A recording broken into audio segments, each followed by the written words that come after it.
Good evening, all of you. Respected Congress President Mallikarjuna Kharge ji, Shri Purushottam Agarwal ji, senior leaders, including the CWC members and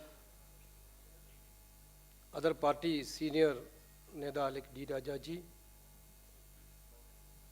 MPs, esteemed guests, and members of the media. Today we all are gathered here to commemorate 133rd birth anniversary of Pandit Jawaharlal Nehru ji. I welcome all of you on this August function. I would like to welcome especially Honorable Congress President Mallikarjuna Kharge ji to this function. I welcome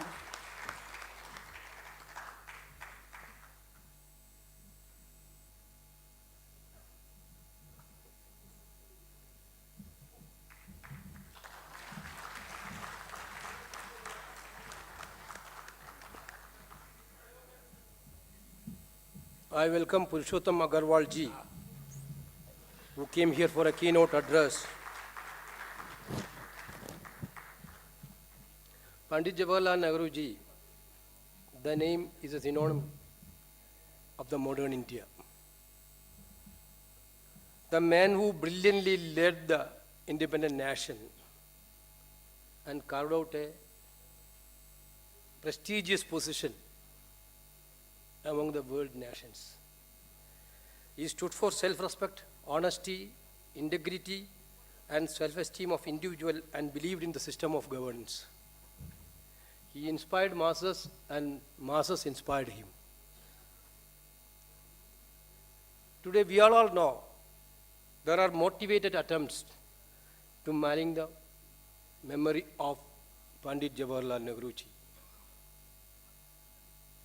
The ministers in the Union Cabinet themselves are abusing every day Pandit ji. I think that Modi ji dedicatedly created a portfolio or department for abusing national leaders. Ministers are given that responsibility. Every day their duty is to abuse the national leaders like Gandhi ji, Pandit ji, Indira ji and Rajiv ji. Therefore, it is important not to just preserve the memories of Nehru ji, but further propagate it. Take it to the people of India. Talk about it and fight for truth and morality in our political system. Today, the Nehru Memorial Lecture is a humble beginning in that area. Professor Agarwal is a leading intellectual of our times. He has taught in JNU and was a member of UPSC.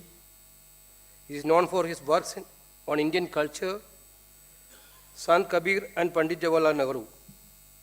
His recent book, Who is Bharat Mata, which is a collection of writings by Nehru ji on history, culture and idea of India, is a must-read book for every congressperson and every Indian who has faith in democratic idea of India. I am not taking much of your time. With these words, I would like to invite Purushottam Agarwal ji for his keynote address in this day.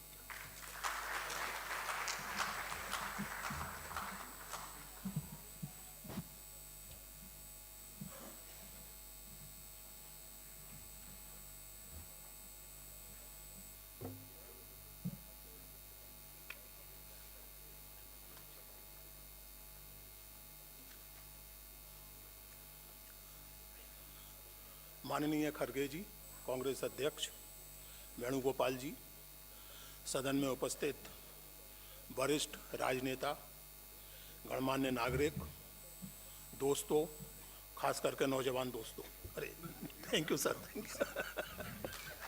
Thank you.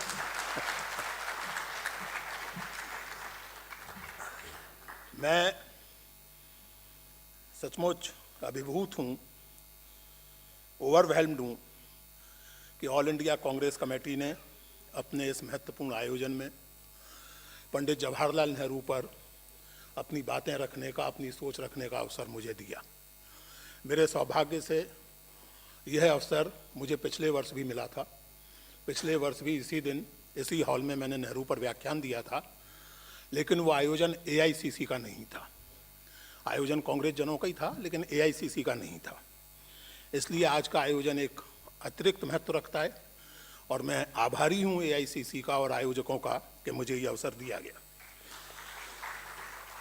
पिछले साल की याद करते हुए मुझे ये भी ध्यान आया, मैं आज सुबह से देख रहा हूं, आप जानते हैं कि मैं सोशल मीडिया पर हूं और सोशल मीडिया पर होने के नतीजे भी कई बार झेलने पड़ते हैं, आजकल भी झेल रहा हूं।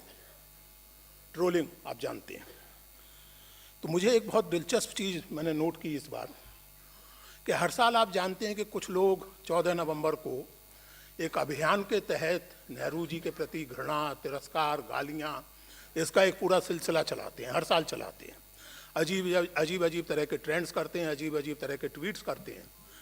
मुझे बहुत रोचक लगा कि इस बार इस तरह की हरकतों की मात्रा पिछले साल की तुलना में बहुत कम थी और मुझे लगता है व्यक्तिगत रूप से कि इसका काफ़ी हद तक श्रेय कांग्रेस की नई मीडिया टीम, उसकी राजनीतिक समझ और उसकी आक्रामकता को जाता है। मैं बधाई देता हूं कांग्रेस की नई मीडिया टीम को, जिसकी एक सदस्य सुप्रिया जी यहाँ मौजूद हैं। मैं उनको और उनके तमाम साथियों को बधाई देता हूं, क्योंकि जैसा भी माननीय खड़गे जी कह रहे थे कि हमारे विचार में कितनी भी दम हो, लेकिन अगर विचार का प्रचार नहीं होगा तो आप अपने मन में अच्छे विचार को लिए बैठे रहिए, प्रसन्न होते रहिए, विचार पड़ा रहेगा और कुछ नहीं होगा। बहुत सारे लोग सदिच्छा में ये कहते हैं कि साहब झूठ के पाँव नहीं होते, झूठ कब तक चलेगा। मेरा निवेदन ये है कि झूठ के पाँव होते हों या ना होते हों, पंख जरूर होते हैं। और जितनी देर सच जूतों के फीते बांध रहा होता है, उतनी देर में झूठ पूरी दिल्ली का चक्कर मार चुका होता है। इसलिए इस तरह की संतई में कुछ नहीं रखा है कि झूठ के पाँव नहीं होते। आपको तथ्यों के साथ, तर्कों के साथ अपनी बात रखनी ही होगी। मैंने स्वयं आज के लिए विषय तय किया, नेहरू इन 21st सेंचुरी, क्योंकि बहुत से लोगों को लगता है, बहुत से नेक दिल और सदिच्छापूर्ण लोगों को भी लगता है कि नेहरू जी का कंट्रीब्यूशन बेहद महत्वपूर्ण है, बहुत महान है, लेकिन after all he belongs to past now. अब वो अतीत की वस्तु हैं, हम उनके प्रति सम्मान रखें, उनके प्रति ग्रेटिट्यूड रखें, लेकिन भविष्य के लिए नेहरू के विचार, उनकी समझ कोई बहुत काम की चीज़ है नहीं, ऐसा बहुत से लोगों को लगता है। बहुत से लोग साफ साफ तौर से लिखते हैं, विद्वान लोग, कि नेहरूवियन एज में थिंग ऑफ पास्ट नाउ। इसीलिए मैंने सोचा कि हम आज इस पर थोड़ा विचार करें कि नेहरू 21वीं सदी के लिए, हमारे वर्तमान के लिए, हमारे भविष्य के लिए कितने प्रासंगिक हैं या नहीं हैं और उनसे हम क्या सीख सकते हैं। 1966 में लंदन में नेहरू मेमोरियल लेक्चर देते हुए, जो इस बार के नेशनल हेराल्ड के नेहरू अंक में प्रकाशित है, आप लोगों को पढ़ना चाहिए। तो लेक्चर देते हुए पीएन अक्सर ने कहा था कि हमारा समय एक्सप्लोजन ऑफ कॉन्शसनेस का समय है। 1966 मनुष्य की चेतना का अभूतपूर्व विस्तार हुआ है, मानवीय मूल्यों का अभूतपूर्व विस्तार हुआ है, पूरी की पूरी मानव जाति एक अद्भुत प्रगति की ओर बढ़ रही है। 1966 में 20वीं सदी के मध्य में ऐसी आशावादी बातें बहुत से लोग करते थे, हम सबको लगता था, हम बच्चे थे लेकिन फिर भी हमें लगता था कि इतिहास की प्रगति अब एक निरंतर चलने वाली चीज है। 2021 में वो explosion of consciousness deluge of disinformation में बदल चुका है। अब हम ये नहीं कह सकते कि हम एक्सप्लोजन ऑफ कॉन्शसनेस के जमाने में जी रहे हैं, अब हम असल में एवेलेंस ऑफ स्टुपिडिटी के जमाने में जी रहे हैं और तरह तरह की रंग बिरंगी स्टुपिडिटी के तूफान हमें घेरे हुए हैं। Politically correct stupidity, politically incorrect stupidity, इस रंग की स्टुपिडिटी, उस रंग की स्टुपिडिटी। एक चीज कॉमन है कि तथ्य से कोई वास्ता नहीं है, तर्क से कोई वास्ता नहीं है। यह समय पोस्ट ट्रुथ समय है, कोई ऑब्जेक्टिव ट्रुथ होता ही नहीं है, हम सबके ऑल्टरनेटिव फैक्ट्स हैं। जो मेरी मर्जी है वही मेरा फैक्ट है। तो ऐसी स्थिति में डायलॉग की भी कोई गुंजाइश नहीं है, क्योंकि डायलॉग के लिए कुछ कॉमन ग्राउंड चाहिए ना। अगर खेल के नियम ही नहीं आप मानेंगे, आप कहेंगे कि साहब शतरंज में मेरा घोड़ा तो 5 घर चलेगा, आप भले ही 2.5 घर चलाइए, तो वो तो नहीं चलेगा। तो हम ऐसे ही समय में जी रहे हैं, पोस्ट ट्रुथ समय इसको कहा जाता है। और जैसा कि 6 जनवरी 2021 को वॉशिंगटन डीसी में ट्रंप के समर्थकों ने जो कैपिटोल पर किया, उससे जाहिर हुआ कि पोस्ट ट्रुथ प्री फासिज्म की पहली मंजिल है। अगर आप पोस्ट ट्रुथ और इस तरह की तथ्य और सत्य की उपेक्षा को चैलेंज नहीं करते, तो आप समझें ना समझें, फासिज्म आपके दरवाजे पर दस्तक दे रहा है। और फासिज्म के मानी क्या होते हैं, मैं जब नौजवान था तब तो ये समझने के लिए किताबें पढ़नी पड़ती थी। आजकल सौभाग्य से ऑनलाइन बहुत कुछ उपलब्ध है, कूड़ा भी उपलब्ध है, अच्छी चीज़ें भी उपलब्ध हैं। तो सूप की तरह व्यवहार करना चाहिए, जैसे कबीर कह गए हैं कि सार सार को कहे रे थोथा दे उड़ाए। तो ऑनलाइन जो कूड़ा है उसकी जगह कुछ चीज़ें देखिए, फिल्में देखिए, डॉक्यूमेंट्स देखिए, तो आपको मालूम पड़ेगा कि हिटलर शाही और फासिज्म का असली मानी क्या होता है। और जब वो किसी समाज में आता है तो शुरू उससे होता है जिससे आपको नफरत करवा दी गई है, लेकिन वो कब खुद आपके घर आ जाए इसका पता नहीं लगता। एक बहुत मार्मिक और मशहूर उपन्यास है अलोन इन बर्लिन, हांस फालादा का। वो उपन्यास हिटलर के जर्मनी में यहूदियों की पीड़ा के बारे में नहीं है, वो उपन्यास हिटलर के जर्मनी में जर्मनों की पीड़ा के बारे में। तो post truth is pre fascism, and therefore we have to contest, we have to fight against this tendency of dismissing facts, dismissing argument, dismissing a search for objective truth. और इस तरह की लड़ाई के लिए, इस तरह के संघर्ष के लिए Nehru remains a perennial and constant source of inspiration. Not only inspiration, but also of method. और इसलिए ये संयोग नहीं है कि फासिज्म का कोई भी संस्करण हो, फासिज्म के कोई भी समर्थक हो, नेहरू से सबको चिढ़ थी, है और रहेगी।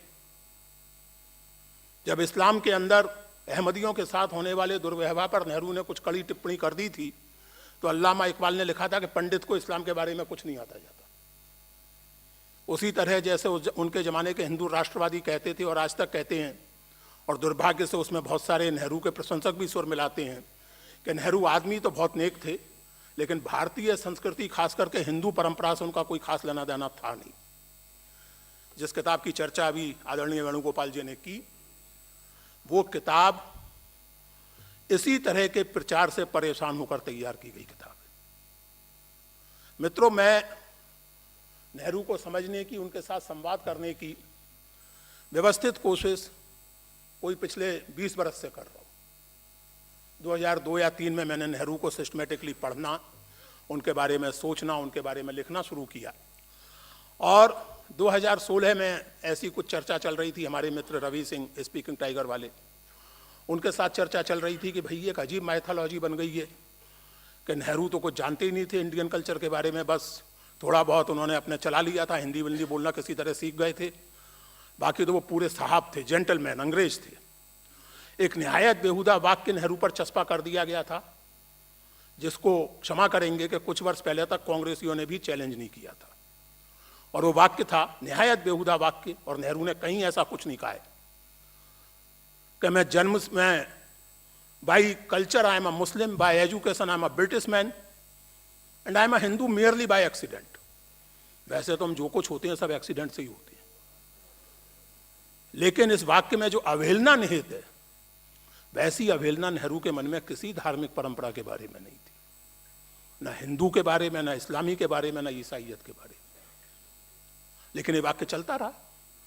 तो 2016 में एक दिन हम रवि सिंह के साथ बैठे हुए थे, गप्पें लग रही थीं, और उसमें इस किताब का विचार उत्पन्न हुआ कि एक ऐसा संकलन तैयार किया जाए जिसमें नेहरू का आइडिया ऑफ इंडिया, इतिहास और संस्कृति के बारे में उनकी समझ, धर्म के बारे में उनकी समझ, इस पर उनके अपने विचारों का और उनके बारे में, नेहरू के बारे में कहे गए या लिखे गए कुछ विचारों का संकलन हो और एक लंबी भूमिका में उसकी लिखूं। और इस तरह ये किताब तैयार हुई और अंततः मेरा ख्याल है 2018 या 19 में, मुझे याद भी नहीं है, मेरे ख्याल से, अच्छा थैंक यू, तो 2019 में इसका प्रकाशन अंततः हुआ और उसके बाद ये किताब कन्नड़ में, मराठी में, हिंदी में सब में आ चुकी है। आप लोगों की इच्छा हो तो पढ़िए, ना इच्छा हो तो मत पढ़िए, लेकिन एक प्रति मैं इसकी खरगे जी को देने के लिए जरूर लाया हूँ और मैं चाहूँगा कि आप इसको ग्रहण करें और समय निकाल कर देखें।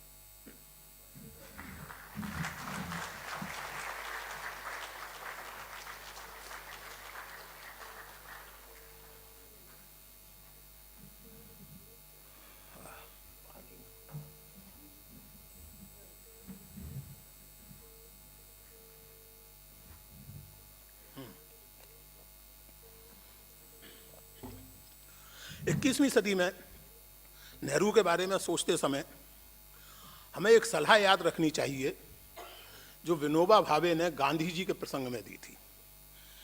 विनोबा भावे ने कहा था कि हम गांधी जी के वेदिया ना बने। वेदिया यानी ऐसा पुरोहित जो देवता को वेदी पर प्रतिष्ठित करके उसकी पूजा करता है और फिर छुट्टी, पूजा कर दी, सुबह शाम पूजा कर दी, अपने माला आला चढ़ा दी और फिर भूल गए। तो विनोबा ने कहा कि हम गांधी के वेदिया ना बने, हम गांधी को ब्लाइंडली फॉलो ना करें, बल्कि कुछ इस तरह चलें कि गांधी जी ने एक विचार दिया, देखें वो हमारे समय में किस तरह उसको विकसित किया जा सकता है या नहीं किया जा सकता है। मैं निवेदन करूंगा कि ठीक यही रवैया हमें नेहरू के प्रति अपनाना चाहिए और इससे ज़्यादा महत्वपूर्ण बात ये कि नेहरू ने गांधी जी के प्रति ठीक यही रवैया अपनाया। नेहरू गांधी जी के वेदिया नहीं बने।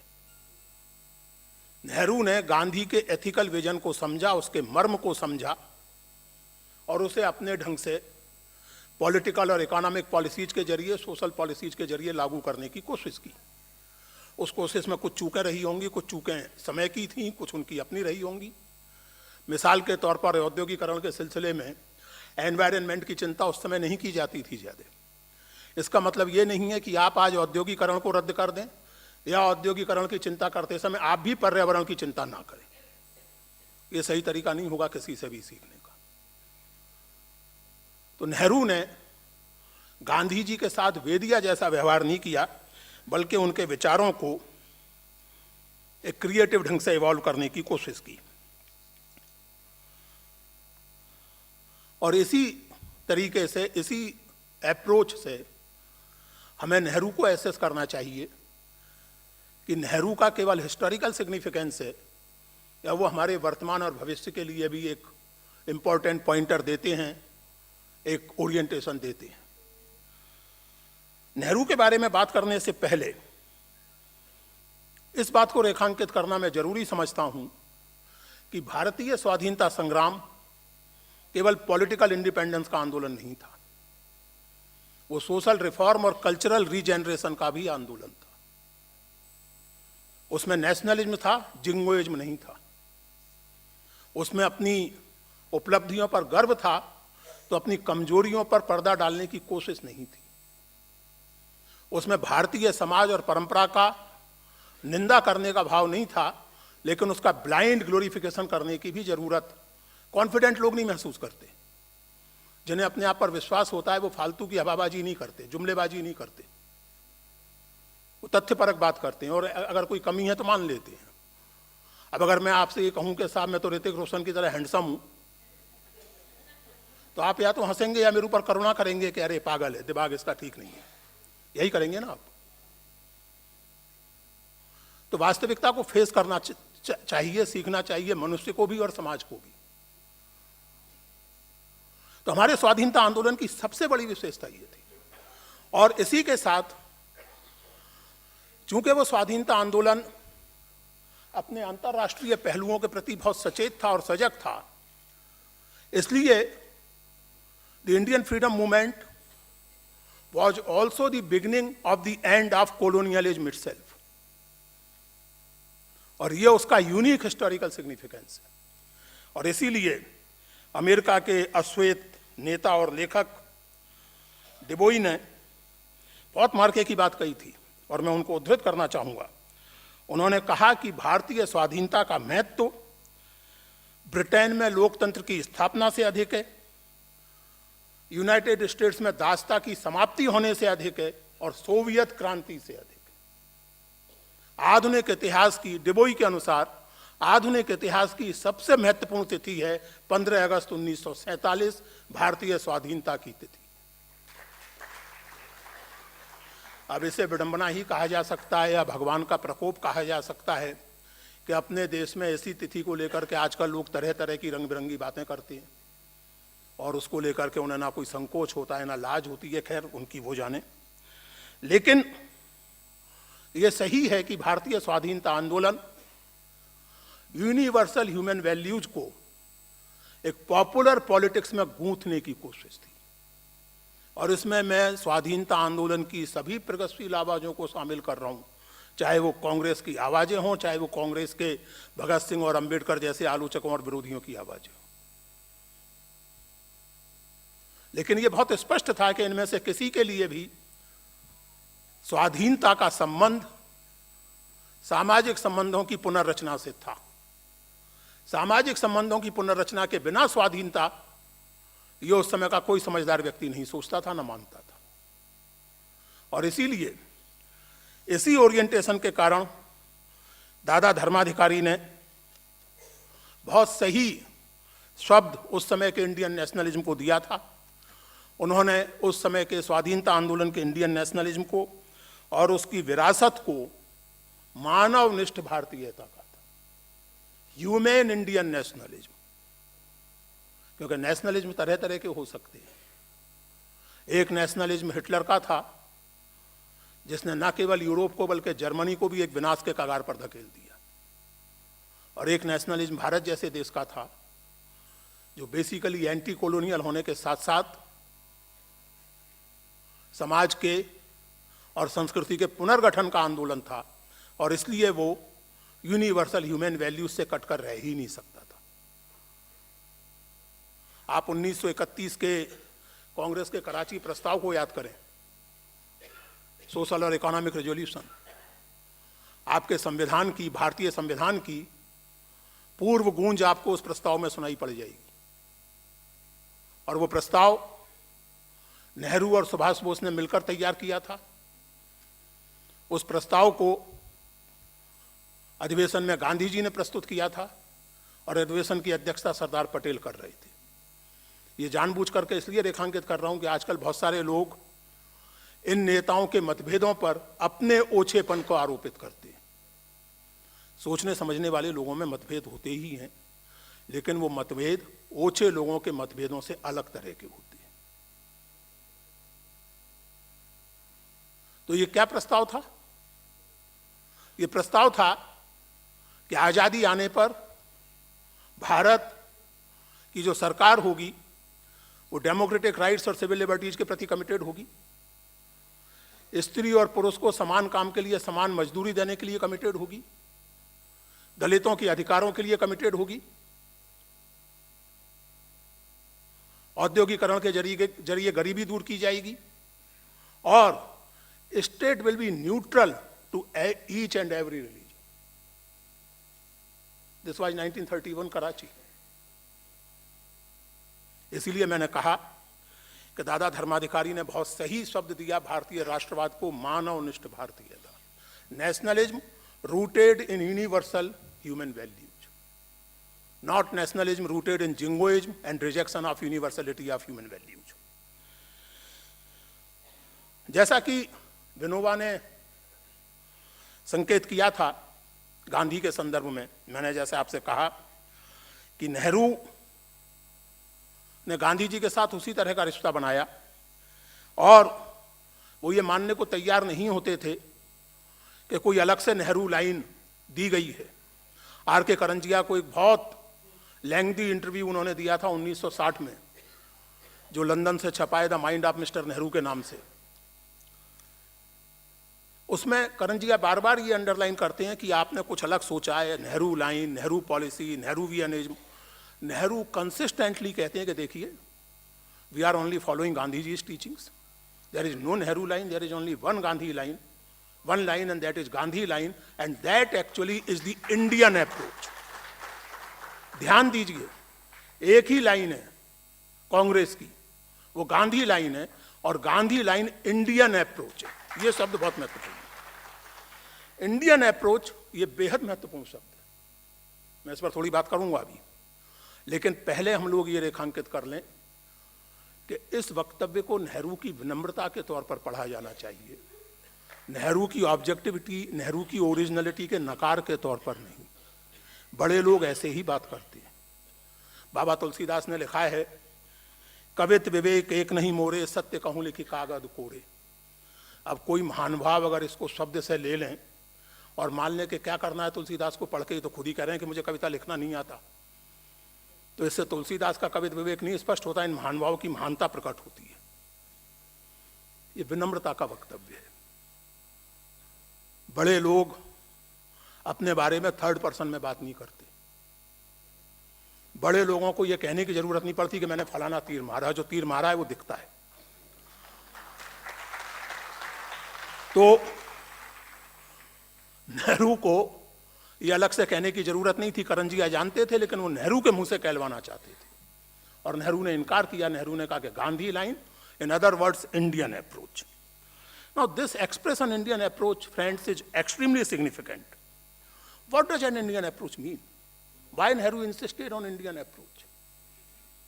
And here we can touch upon the question also, जैसा बहुत से लोग कहते हैं, बहुत से academicians कहते हैं कि नेहरू की तो जो सारी की सारी थिंकिंग थी, नेहरू का जो पूरा माइंड था, उसकी मेकिंग में हिंदुस्तानी ट्रेडिशन का, हिंदुस्तानी कल्चर का, इंडियन ट्रेडिशन ऑफ थिंकिंग का कोई योगदान था ही नहीं।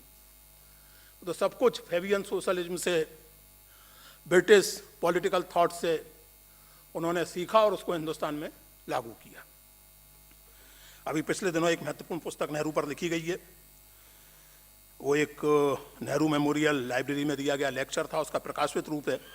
उसकी स्थापना यही है, और मैं इस स्थापना से बहुत फंडामेंटली असहमत हूँ, और अपनी अगली किताब में उस असहमति को व्यवस्थित एकेडमिक रूप से व्यक्त करूंगा। वास्तविकता यह है कि जब नेहरू कह रहे हैं इंडियन अप्रोच, तो उनका अर्थ क्या है, इसको हम समझें।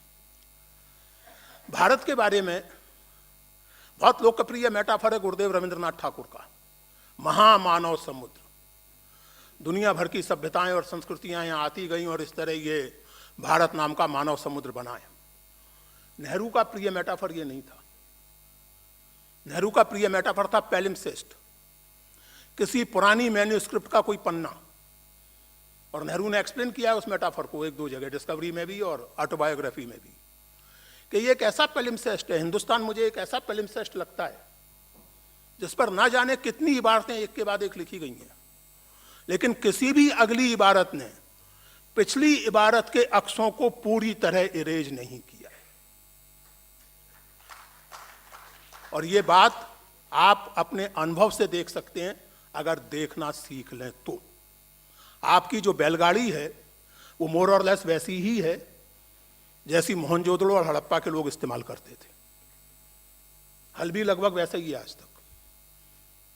और इस पर अमेरिका के लोग हंसते थे। मैं इस पर गर्व करता हूं कि हमारे यहां जब मिसाइल टेस्ट हो रहे थे तो मिसाइल्स बैलगाड़ी और साइकिलों पर ढोकर ले जाए गए थे। I am proud of this, I am not ashamed of it. It shows precisely the point that it is a palimpsest on which there are a number of inscriptions, but no later inscription has erased the earlier one. And therefore there is a deep continuity in India. India as a political unit may be new. Personally, I don't think it's new even in that way, but well, may be new, but as a cultural continuity, as a felt emotional continuity, India is literally as old as hills, as they say in idiom, idiomatically speaking. And Nehru was acutely conscious of it. The other thing which Nehru insisted on constantly elaborating his idea of India was the multivocality. Nehru ने discovery of India में ऋग्वेद का नासदीय सूक्त पूरा उद्धृत किया है, पूरे का पूरा। और क्या है नासदीय सूक्त? नासदीय सूक्त में जिज्ञासा ये है कि ये जो सारा संसार है, सारी सृष्टि है, द होल एग्जिस्टेंस, इसकी मिस्ट्री को कौन जानता है? सवाल उठाया गया है, उत्तर है कि ऋषि मुनि जानते हैं। कहा नहीं, वो नहीं जानते। फिर अगला उत्तर है कि संभवतः देवता जानते हैं। तो फिर जवाब दिया गया है कि नहीं, वो भी नहीं जानते। शायद इस समूची सृष्टि का जो अध्यक्ष है, शायद वो जानता है। और अगला ही मंत्र कहता है कि नहीं, वो भी नहीं जानता। So no statement of truth, no idea can claim to be the final and ultimate statement of truth. Truth is absolute, but its realization by human mind is a constantly evolving process, and no realization of truth can claim to be the just final and finished. This was there. Then you have an ekantvad of Vardhaman Mahavir, कि किसी भी सत्य के कई पहलू होते हैं, कम से कम 7 पहलू होते हैं, इसीलिए उसको सत्य सिद्धांत भी कहा जाता है। 7 पहलू तो उन्होंने गिने और माना है कि इससे भी अधिक हो सकते हैं। And then of course the most famous expression सम्यक, भगवान बुद्ध का दिया हुआ सम्यक। आपको सम्यक की खोज करनी चाहिए, अतिरेकों से मुक्त होना चाहिए। मेरी किताब की जो भूमिका है, जो मैंने लिखी है, उसका शीर्षक ही है discarding the extremes in favour of golden middle path. सम्यक की खोज, मध्य मार्ग। अतिरेक बहुत आकर्षक होते हैं, खास करके नौजवानों के लिए। हमें भी नौजवानी में एक कविता बहुत प्यारी लगती थी कि बीच का रास्ता नहीं होता। वास्तविकता यह है कि जीवन में तो रास्ता बीच का ही होता है, चाहे गृहस्थी हो और चाहे राजनीति हो। सुमन जी की कविताएं लिखने में रुचि है, नाटक लिखने में रुचि है, तो रास्ता यही है कि वो मुझे भी झेलें और अपना काम भी करें। रास्ता ये नहीं है कि या तो कविता लिखना छोड़ दें या मुझे छोड़ दें। तो रास्ता तो बीच का ही होता है, और हम अपने निजी जीवन में उस रास्ते की खोज करते हैं। और महात्मा बुद्ध ने कहा कि आपको हर स्तर पर ऐसे ही रास्ते की खोज करनी चाहिए। और जैसा कि नासदीय सूक्त ने याद दिलाया कि यह गलतफहमी किसी को नहीं होनी चाहिए कि उसने सत्य का अंतिम ज्ञान प्राप्त कर लिया है, क्योंकि सत्य का अंतिम ज्ञान तो स्वयं परमात्मा को भी संभव थे नहीं। और इसलिए दोस्तों, और आप इस बात पर ध्यान दें कि दिस कंटिन्यूज, ऐसा नहीं है कि हिंदुस्तानी सोच विचार का विकास जो है वो 4वीं-5वीं सदी तक हुआ, उसके बाद रुक गया। जैसे मध्यकाल कहते हैं, और जैसे मैं पर्सनली आरंभिक आधुनिक काल कहना पसंद करता हूँ, early modern period of India, उसमें आप देखें, फारसी देखें, वर्नाक्युलर देखें, तमाम सोर्सेस को आप देखें, कहीं ना कहीं उसमें ये जो ठेठ इंडियन टच है, looking for something middle, discarding the lure of extremes, an attempt to go beyond binaries. Kabir की मशहूर साखी है, हदत चले सो मानवा, बेहद चले सो साध, हद बेहद दो तजे ताकर मता अगाध. So one has to go beyond the idea of had and behad. One has to go beyond the ideas of given and closed binaries. And we must genuinely pay our respect and tribute to the leaders of our national movement who tried to infuse a huge popular movement with such profound philosophical ideas. In this sense, Indian national movement for young political scientists like Hilal Ahmed is not only a text, to use his favorite expression, in political praxis, it's also a text in philosophical praxis. And we ought to be proud of that. Anyway, so,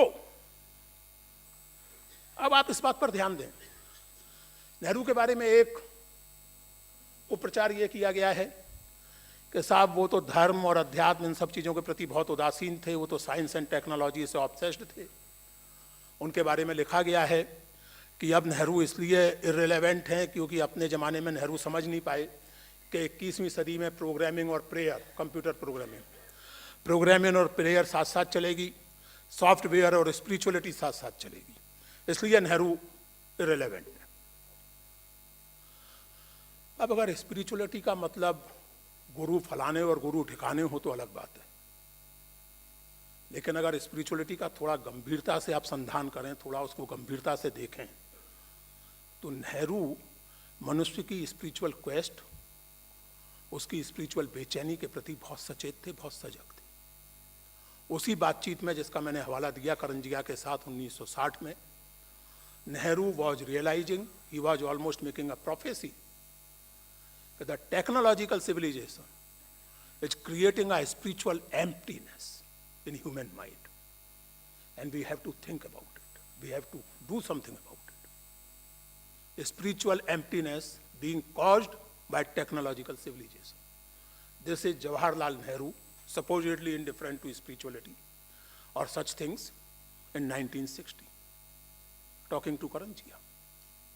The point, however, is कि मनुष्य की spiritual quest को address करने के लिए Nehru professional spiritual गुरुओं से ज़्यादा क्रिएटिविटी पर भरोसा करते थे, और इसमें वो अकेले नहीं थे। हमारा सारा भक्ति आंदोलन वो बुनियादी तौर से यही रेखांकन है कि स्पिरिचुअल क्वेस्ट को कविता के जरिए संतुष्ट करना कहीं बेहतर है, क्रिएटिविटी के जरिए संतुष्ट करना कहीं बेहतर है। आपने अगर कभी, मुझे सौभाग्य मिला है सुब्बू लक्ष्मी को सुनने का और ऐसे दूसरे क्लासिकल सिंगर्स को सुनने का, अगर आपने कभी उन्हें सुना हो तो ये इर्रेलेवेंट है कि वो आस्तिक हैं या नास्तिक हैं, उनका गाना अपने आप में आपको एक स्पिरिचुअल एक्सपीरियंस देने वाली चीज़ है। कोई ज़रूरत नहीं है उसके लिए फलां गुरु ढिकां गुरु की शरण में जाने की, आपको जाना चाहिए, आपकी मर्जी है, मुझे नहीं ज़रूरत महसूस होती, मैं अपनी बात कर रहा हूँ, नेहरू को भी नहीं होती थी। लेकिन Nehru was very clear about it, और इसीलिए आप देखेंगे कि नेहरूवियन पॉलिसी में जो अर्जेंसी आईआईटीज और आईआईएम को स्थापित करने में थी, वैसी ही अर्जेंसी साहित्य Akademi, Sangeet Natak Akademi, national school of drama, film institute, children film society, यानी वो सारे माध्यम, वो सारे क्रिएटिव आउटलेट्स जो 20वीं सदी के मध्य तक हम जानते थे, मनुष्य जानता था, वो अधिक से अधिक बेहतरीन ढंग से और उच्च स्तर पर जनता के बीच पहुंचे। ये नेहरू सरकार की प्राथमिकताओं में से एक थी, क्योंकि नेहरू जानते थे कि टेक्नोलॉजिकल सिविलाइजेशन जो स्पिरिचुअल एम्प्टीनेस क्रिएट करती है, उसकी चिंता करना भी स्टेट का काम है। और इसलिए मित्रों, इसी के साथ ये भी ध्यान रखें, ये याद करना जरूरी है यहाँ, नेहरू ने आत्मकथा में भी और डिस्कवरी ऑफ इंडिया में, आत्मकथा में थोड़ी हड़बड़ी में और थोड़े ज़्यादा जोशीले ढंग से, डिस्कवरी ऑफ इंडिया में थोड़े ठहरे हुए ढंग से, थोड़े धीरज के साथ धर्म की समस्या पर विचार किया है। और उन्होंने लिखा है कि संगठित धर्म के प्रति मेरे मन में कोई आकर्षण नहीं है, बल्कि आलोचना का ही भाव ज़्यादा है। लेकिन साथ ही उन्होंने ये भी लिखा है कि धर्म की ऐतिहासिक भूमिका के दोनों पहलुओं को समझने की जरूरत है। धर्म के कारण अगर हिंसा हुई है, झगड़े हुए हैं, तो धर्म के कारण नैतिक विकास भी हुआ है। धर्म ने अगर अजीब अजीब तरह के कट्टरपंथी उत्पन्न किए हैं, तो धर्म ने बहुत नेक दिल इंसान भी पैदा किए हैं, चाहे वो गांधी जी और खान साहब यानी खान अब्दुल गफ्फार खान जैसे महान लोग हों, चाहे साधारण लोग। तो धर्म की भूमिका को ठीक से समझने की जरूरत है। इस ऐतिहासिक तथ्य के रेखांकन के बाद नेहरू अपनी खुद की समझ बयान करते हैं और कहते हैं कि I feel at home in pantheistic atmosphere of ancient Greece और एंशिएंट इंडिया। पैंथेइज्म का मतलब होता है सारी दुनिया में ब्रह्म को या ईश्वर को देखना, कण कण में व्यापे हैं राम, ये होता है मतलब पैंथेइज्म का। पैंथेइज्म का मतलब होता है जर्रे जर्रे में तेरा नूर, अलग से देखने की जरूरत नहीं है। That is pantheism and Nehru felt at home with that. And also he said that again, which is typical humility, He says that I cannot claim to understand the intricacies of such things, but I feel attracted to the Advaita philosophy of Vedanta. जाहिर है नेहरू हमारी पीढ़ी के नेताओं जैसे नहीं थे जो ये कह दें कि शंकराचार्य के बाद अगर वेदांत कोई समझता है तो मैं ही समझता हूँ। वो ह्यूमिलिटी के साथ कहते हैं कि I do not understand much of it but I feel attracted towards it. But how much did he understand it? It becomes clear in those 4 or 5 pages which he has written about this in Discovery of India. इसलिए मित्रों, ये बहुत जरूरी है कि हम 21वीं सदी में नेहरू की बात करते समय नेहरू की मेकिंग में जो यूनिवर्सल ह्यूमन वैल्यूज और उसकी जो यूरोपियन ट्रेडिशन है उसके साथ साथ हिंदुस्तानी ट्रेडिशन, जिसमें मैं वेद से लेकर के 15वीं 16वीं सदी तक के हिंदुस्तान को शामिल करता हूँ, जिसमें मैं बौद्ध, जैन, वैदिक, नास्तिक, चारवाक, इस्लाम, ईसाइयत सबको शामिल करता हूँ। This holistic Indian culture and tradition contributed immensely to the making of Nehru's mind. It was not merely rooted in Western philosophy and tradition. Those of you who care to read it, the entire preface written for this book argues precisely this, and with evidence. और इसलिए जहाँ तक philosophical level का सवाल है, तो इस समय दुनिया जिस तरह के एक्सट्रीमिज्म की ग्रिप में है, जिस तरह हर आदमी को, हर विचार को ये यकीन है कि अंतिम सच्चाई का ठेका तो उसी को दे दिया है परमात्मा ने, जिसमें वो एक नावल मैंने पढ़ा था कई वर्ष पहले, क्या याददाश्त बहुत गड़बड़ हो गई है, टॉम लिलो या क्या नाम था लेखक का, उसका एक वाक्य मैं कभी नहीं भूल सकता। नावल का नाम भूल गया, लेखक का नाम भूल गया, लेकिन वो वाक्य मैं कभी नहीं भूल सकता। That in 20th century world, the novel was written before 9/11. It was written in 1988 or 89, and the novel says that in 20th century world, only he is taken seriously who is ready to kill for his ideas. आपका विचार तभी महत्वपूर्ण है जब आप उसके लिए हत्या करने को तैयार, और हत्या तभी उत्पन्न होती है जब आप ये मानते हो कि केवल आप ही का विचार सही है, आपसे जो असहमत है वो या तो एंटी नेशनल है, या एंटी हिंदू है, या एंटी इस्लाम है, या एंटी ह्यूमन है, blah blah blah. There is no scope of dialogue. And in this context, at this philosophical level, Nehru's approach, in other words, Indian approach, remains relevant and inspiring, not only for us Indians, but for the whole world. And it's not merely at the level of philosophy that I'm talking of continuing, even reinforced relevance of Nehru. It's at the level of more mundane, practical political level also. लेकिन यह समझना जरूरी है कि नेहरू की नीतियां इसी Indian approach से प्रभावित थी। एक्सट्रीम्स को छोड़कर के सम्यक की खोज, मध्य मार्ग की खोज, हर एक से कुछ सीखते हुए अपना कुछ क्रिएटिव ढंग से करने की खोज। मैं चूंकि एक एकेडमिक हूं, लेखक हूं, इसलिए मैं जानता हूं कि पूर्ण रूप से मौलिक कोई नहीं होता सिवाय पागलों के। केवल पागल ही टोटली ओरिजिनल होते हैं। बाकी हर मौलिक विचार दूसरे विचारों के साथ संवाद में ही विकसित होता है। पागलों की बात और है, उनके विचार की महिमा अलग है, और जिनको वो पसंद है वो पसंद हो, तो मैं क्या कर सकता हूं। लेकिन ये समझने की जरूरत है कि हर विचार से आप कुछ ग्रहण कर सकते हैं। इसका ये मतलब नहीं है कि आप केवल एक बर्तन है जिसमें लाके सब कुछ पटक दिया गया और बर्तन पर कोई असर नहीं है। आप एक एक्टिव मॉरल एजेंट हैं। आप भी अपने ढंग से सोचेंगे कि मेरे लिए क्या उपयुक्त है, क्या नहीं है, मेरे अपने पैमानों पर नैतिकता और सच्चाई के पैमानों पर क्या खरा उतरता है, क्या नहीं उतरता है। व्यक्ति के तौर पर भी आप सोचेंगे और समाज के तौर पर भी सोचेंगे। और नेहरू जैसे लोगों ने यही करने की कोशिश की, और जिसके नतीजे के तौर पर मैं केवल 2 चीज़ों को टच करूंगा। वैसे बहुत सारी बातें की जा सकती हैं, लेकिन मैंने कहा था नासिर से कि प्रोफेसर हूं तो 50 मिनट की क्लास तो होनी ही होनी है, और वो ऑलरेडी 50 मिनट से ऊपर हो चुके हैं, तो मैं समाप्त करना चाहता हूं। और प्रोफेसरों की मजबूरी होती है, क्या कर सकते हैं।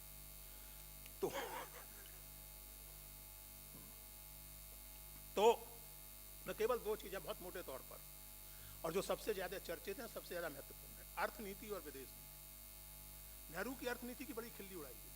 हमने भी बचपन में अपने साहब देखिए, नेहरू की अर्थनीति का हाल ये है कि वो दावा तो करते थे कि वो कैपिटलिज्म और सोशलिज्म दोनों के गुण ग्रहण करेंगे, लेकिन हुआ कुछ उस तरह का जैसा वो मशहूर चुटकुला है, आप सब लोगों ने सुना होगा, कि जॉर्ज बर्नार्ड शॉ की प्रतिभा से प्रभावित होकर एक परम सुंदरी महिला ने उनसे कहा कि जॉर्ज, हमें विवाह कर लेना चाहिए। तो जॉर्ज ने कहा क्यों? बोले सोचिए कि आप जब बच्चे होंगे हमारे, तो उन्हें आपकी प्रतिभा और मेरा सौंदर्य मिलेगा, कैसे अद्भुत बच्चे होंगे। जॉर्ज ने कहा बहुत बढ़िया आइडिया है, लेकिन खुदा ना करेगा और उल्टा हो गया तो, यानी आपकी प्रतिभा और मेरा सौंदर्य मिल गया तो क्या होगा। तो ये चुटकुला मिक्स्ड इकोनॉमी के खिलाफ खूब सुनाया जाता था, आज तक सुनाया जाता है। हम जरा वास्तविकता पर विचार करें। मैंने जैसा कहा कि बहुत विस्तार में नहीं जाऊंगा। कुछ लोगों ने कहा है, लिखा है कि Nehru government subsidised unproductivity, regulated incompetence and distributed poverty, and it was called socialism. Somebody has written this. I find this statement quite amusing. इसके खंडन के तौर पर मैं 50 बातें कह सकता हूं, लेकिन केवल एक बात कहूंगा, और वो बात उम्मीद है कि उस तरह की साबित होगी कि हाथी के पांव में सबका पांव। जब हिंदुस्तान आजाद हुआ तो एवरेज लाइफ एक्सपेक्टेंसी 31 बरस थी, 31 ईयर्स एवरेज लाइफ एक्सपेक्टेंसी। स्वाभाविक था, कॉलोनियल रूल के 200 साल, उसके बाद निकट अतीत में बंगाल का मैन मेड फेमाइन, फिर विभाजन की विभीषिका जिसमें लाखों लोग उजड़े, लाखों लोग मारे गए, a kind of ravaged economy, ravaged system, no health care, nothing. Nehru के निधन के समय ये एवरेज लाइफ एक्सपेक्टेंसी 31 से बढ़कर लगभग 50 साल हो गई थी। 17 साल में लाइफ एक्सपेक्टेंसी में 19 साल की वृद्धि ऐसी नीतियों से तो नहीं हो सकती जिसमें केवल डिस्ट्रीब्यूशन ऑफ पॉवर्टी हो रहा हो, और वो भी तब जबकि डेमोक्रेसी बरकरार रही, रोबस्ट डेमोक्रेसी रही। लोग प्रधानमंत्री की आलोचना करते रहे और प्रधानमंत्री ये नहीं कहने लगे कि मुझे गालियां खानी पड़ रही हैं।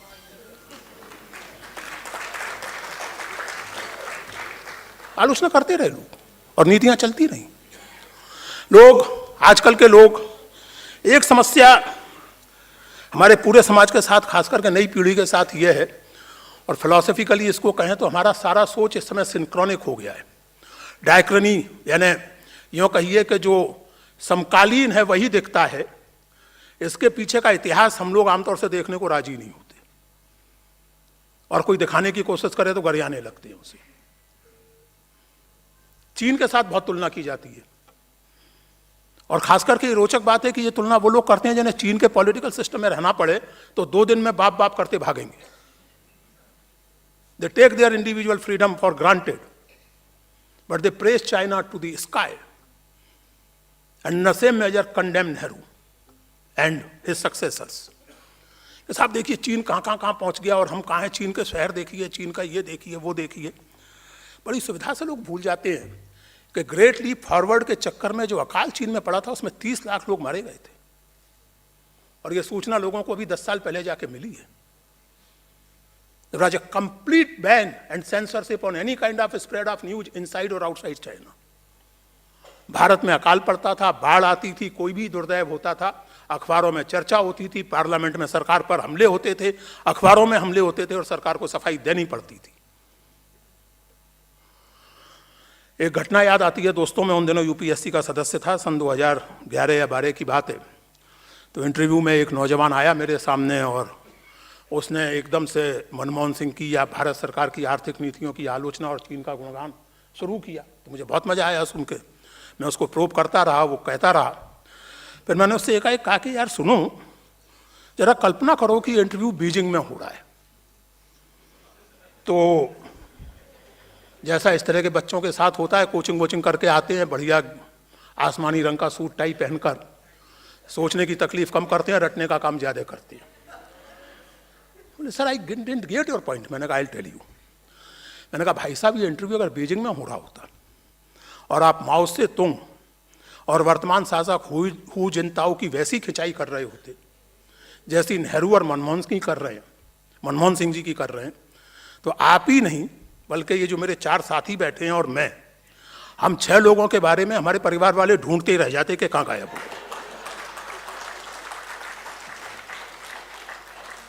मैंने कहा डू यू रियलाइज?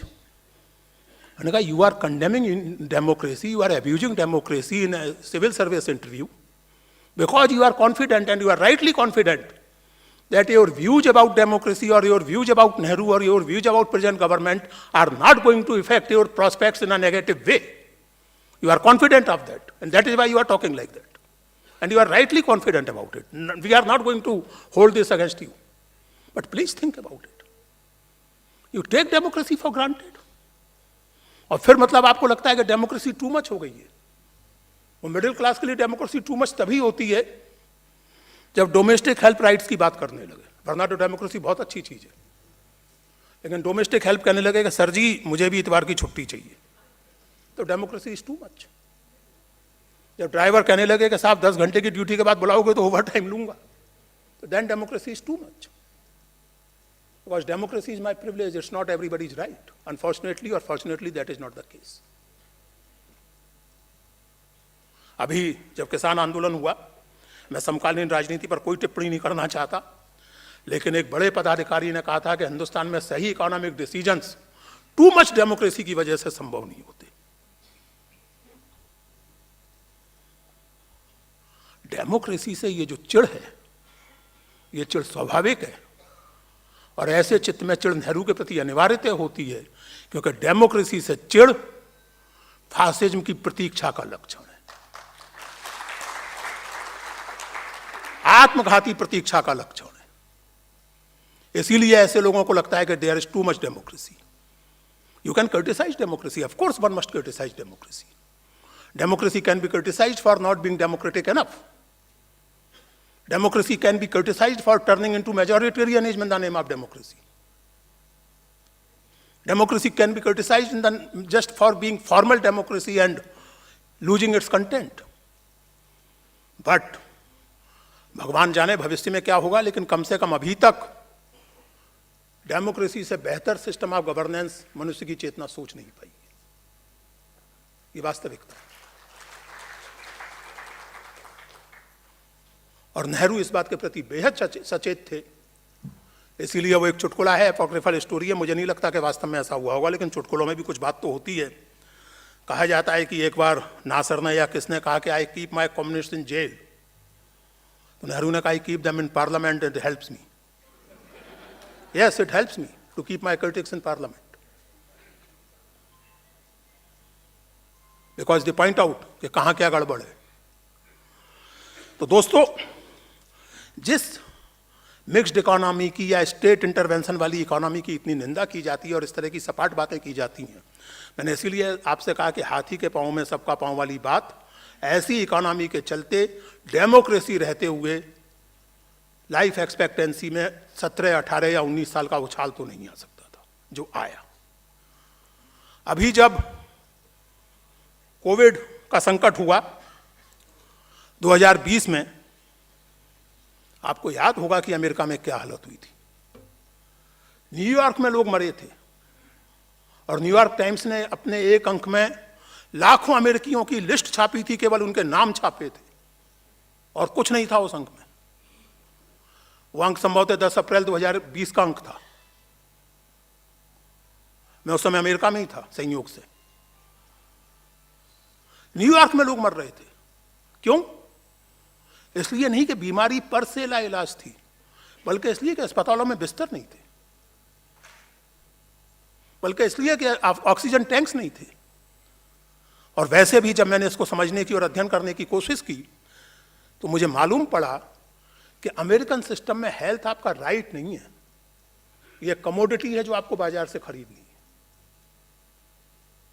सरकार अधिक से अधिक इसमें आपकी कुछ मदद कर देगी, जो भारत जैसे देश में किया जाता है आयुष्मान के नाम से, या और हम सब बड़े खुश होते हैं, सरकारें घोषणा करती हैं कि 5 लाख तक का स्वास्थ्य बीमा, 10 लाख तक का स्वास्थ्य बीमा। मैं उन लोगों में से हूं जो आज भी ये मानते हैं कि सवाल स्वास्थ्य बीमा का नहीं है। बुनियादी तौर से रिलायबल और बेहतर स्वास्थ्य हासिल करना मेरे लिए कमोडिटी नहीं, मेरा डेमोक्रेटिक राइट है।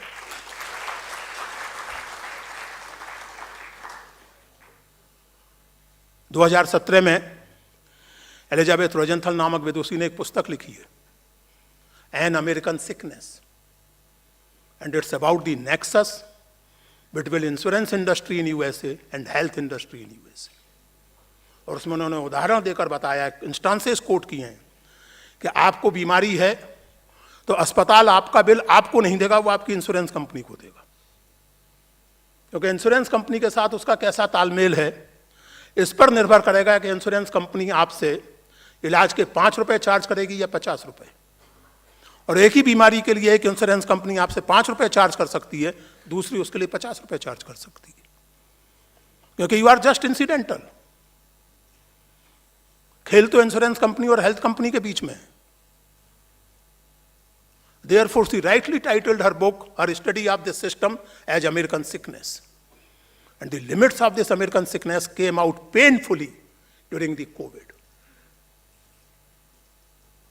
और तब हम लोग बात करते हैं कि वो अर्थनीति जिसमें हेल्थ और एजुकेशन, आजकल कुछ फ्रेजेज बड़े बड़े पॉपुलर हैं खास करके मिडिल क्लास के बीच में, जैसे एक फ्रेज है टैक्स पेयर्स मनी।